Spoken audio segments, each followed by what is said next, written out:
Jake, go ahead and get us started. Hey, Coach, Jake Schwannis, DMVR. When Jordan what does it mean for a team, and a unit like yours when the left tackle is not only the best player but the leader of the team? I mean, it takes care of everything, right? So not only Jordan, though, but you got Cash, Zai, one of the new guys, Mana, one of the new guys, some of the guys that have been in backup roles too, like Zach. They're all coming together. It's not just Jordan. I mean, Jordan's a big part of it, but everybody else is working together, and I think that's a huge thing. Brian, go ahead. Hey, Coach. Brian Howell, over there in the camera. Two-part question for you. Yep. What this opportunity for you, what does it mean for you? And then also, can you talk about working with George and also Andre? Andre? Yeah. I mean, it's a dream come true for me. Once I didn't play a lot of ball. Little JUCO, had a cup of coffee in D1, but after that, I got into student equipment managing at Jackson State, and I worked my tail off. And Timmy Chang, he gave me a chance, and from there, I was his assistant. He gave me to Hal Mummy, got in with Jay Norvell, who's now at Colorado State, back with Hal, and then with Coach Prime. So I mean, this is everything I've been working for. It's a true blessing to me and my family. And then working with the other two. Dre and George, I love them. Dre, I got a chance to meet him in 23, and we've been bouncing ideas back and forth off each other. We've worked with similar guys in the past too. AJ Smith, he's the air raid run and shoot guy, but he was his line coach in the UFL and the XFL. And G, I've been around George for a long time too, and I think we come together, we bounce ideas off each other. I think it's a great and beautiful thing. Tony, go ahead. Hey, Coach.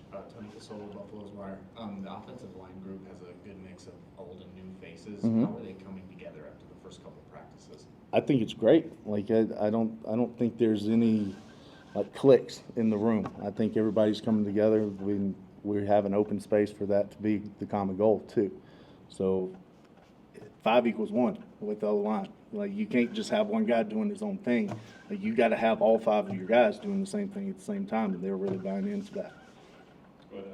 Hi, Coach Adam, Mr. Tiger 24/7 Sports. You talked about some of the coaches you've worked under. You've been under Coach Prime for a little while now. Mm-hmm. Could you speak specifically just kind of how that chemistry and how that's worked well for you going from Jackson State into this new role here in Colorado? Yeah, it's just trust and belief.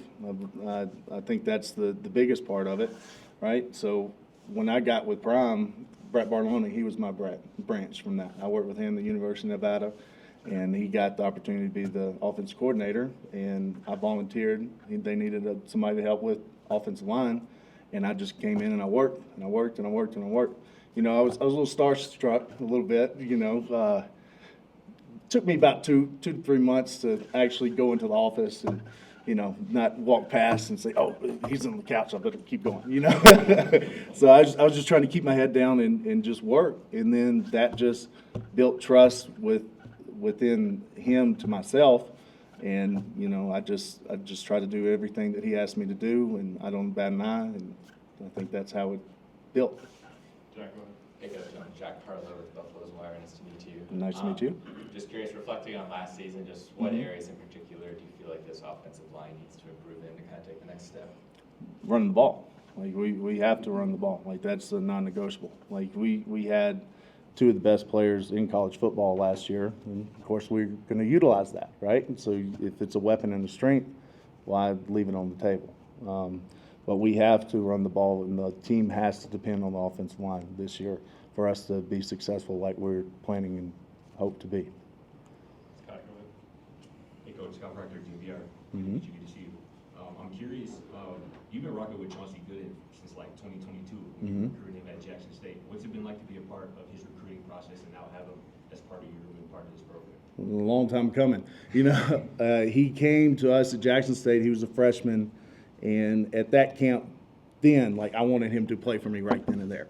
That's how dominant he was then, and I knew that he was only going to grow and get better in time.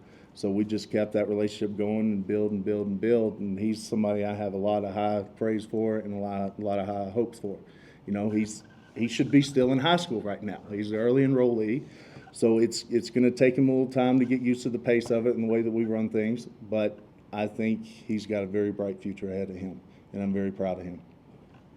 Matt, go ahead. Hey, Coach Matt Smith, when you guys went out and attacked the transfer portal, based upon last year, based upon some of the things and the deficiencies you were talking about, what did you target and how do you feel you achieved those goals?